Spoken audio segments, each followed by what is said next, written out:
Bonjour tout le monde, bienvenue sur ma chaîne et dans cette nouvelle vidéo, aujourd'hui on se retrouve pour une deuxième édition du crash test des produits de calendrier de l'Avent. La première vidéo sur le sujet vous avait beaucoup plu et comme j'ai deux nouveaux produits puisqu'il y a eu deux nouvelles ouvertures sur ma chaîne, du coup on va retester tout ça ensemble. Donc là je vais étoffer un petit peu ma collection avec des produits de Max & More et Yves Rocher, donc c'est parti. Je vous ai un petit peu rapproché puisqu'on va commencer avec le maquillage des yeux. Donc là pour le coup j'ai deux petites palettes de chez Max & More, donc du calendrier de l'Avent Action. Donc là tout d'abord on a quatre petits fards irisés et après dans la palette j'adore trop les couleurs. Si j'arrive à l'ouvrir, voilà l'éventail de couleurs et franchement je pense que ça va bien aller avec mon t-shirt, d'autant plus que c'est quand même le même nuancé que mes paillettes.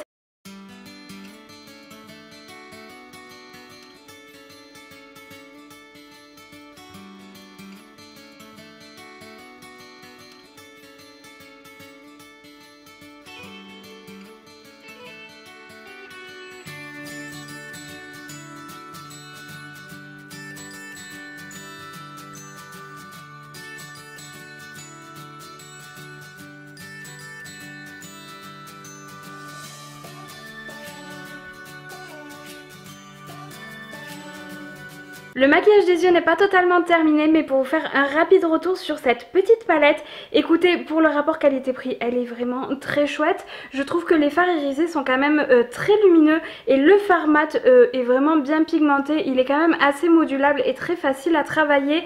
Le seul petit bémol, c'est ce fard-ci. Je regarde dans le retour écran si je me trompe pas, mais c'est bien ce fard-ci qui est quasiment inexistant. Que ce soit au pinceau ou au doigt, franchement, il n'existe quasiment pas. Mais sinon, les fards irisés, je vous conseille quand même de les appliquer au doigt. Il y aura une intensité beaucoup plus conséquente que si vous l'appliquez au pinceau. Et j'ai fini mon teint pour pouvoir passer au petit stick contour. Donc on a le bronzer de ce côté et on a l'enlumineur de l'autre. Ça c'est le genre de stick en général que j'utilise pas, mais j'aime beaucoup faire le contour.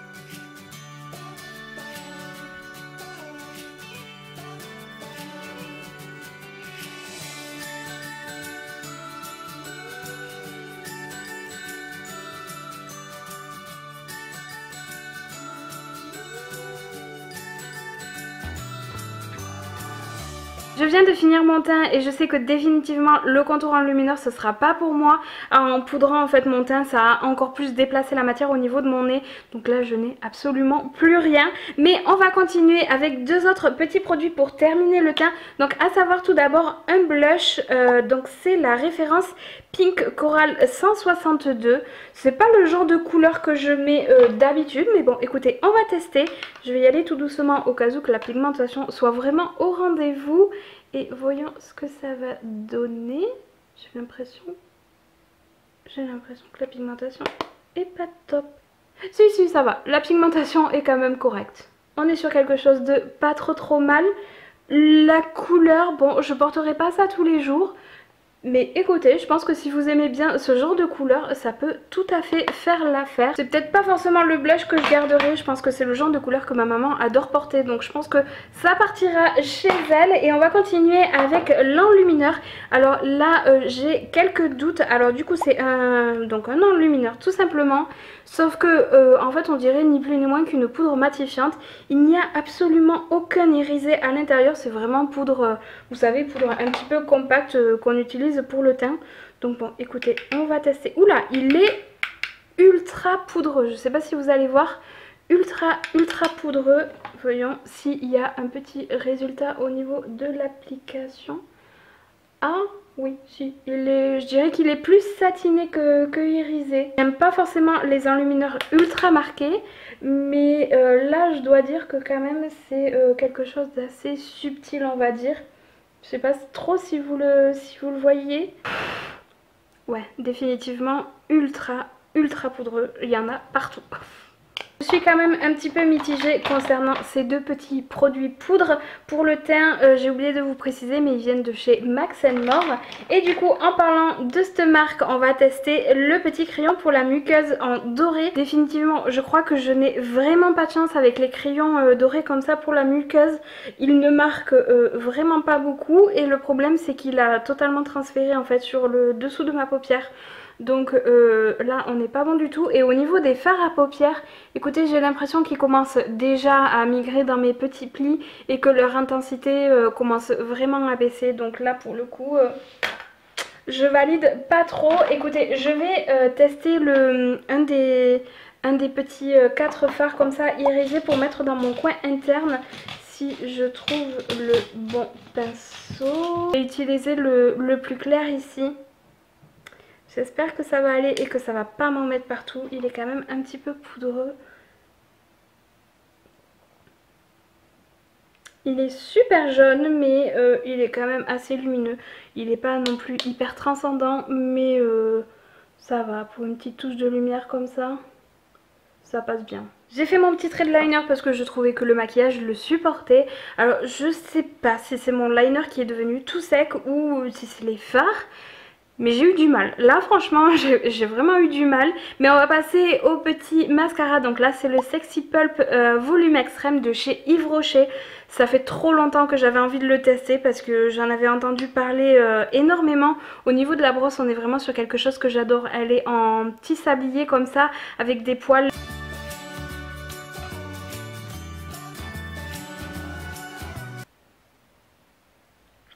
Je suis déçue. Je suis vraiment déçue. Ça contraste avec l'image de juste avant.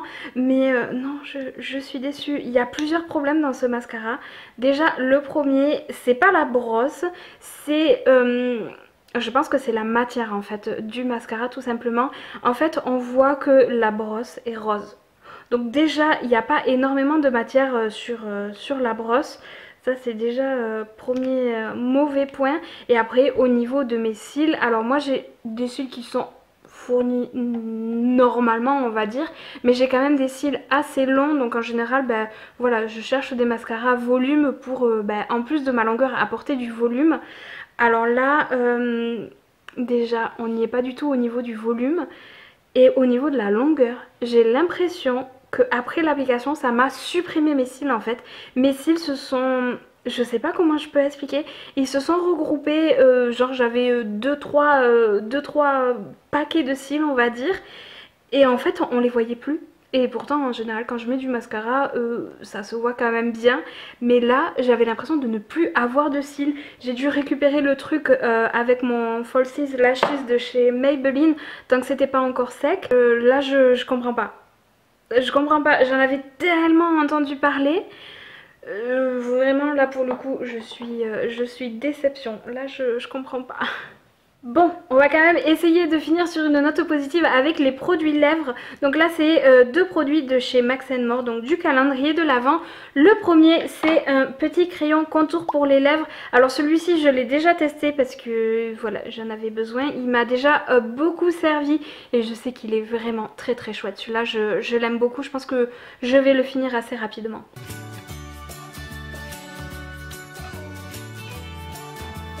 Et on finit avec le petit rouge à lèvres liquide à effet mat, donc toujours de chez Max & More. J'avais aussi celui de chez Yves Rocher, mais comme il était rouge et dans la précédente vidéo sur le sujet, j'avais fait un look avec un rouge à lèvres rouge. J'avais envie de changer et là la couleur, j'aime trop cette couleur.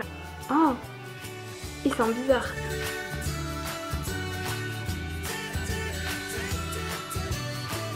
Ça fait quelques minutes que j'attends que mon rouge à lèvres sèche et déjà je remarque que la texture reste quand même ultra collante, ce qui fait que ça enlève de l'opacité en fait sur les lèvres, notamment à l'intérieur. Il y a des petites zones où limite il n'y a plus de matière en fait.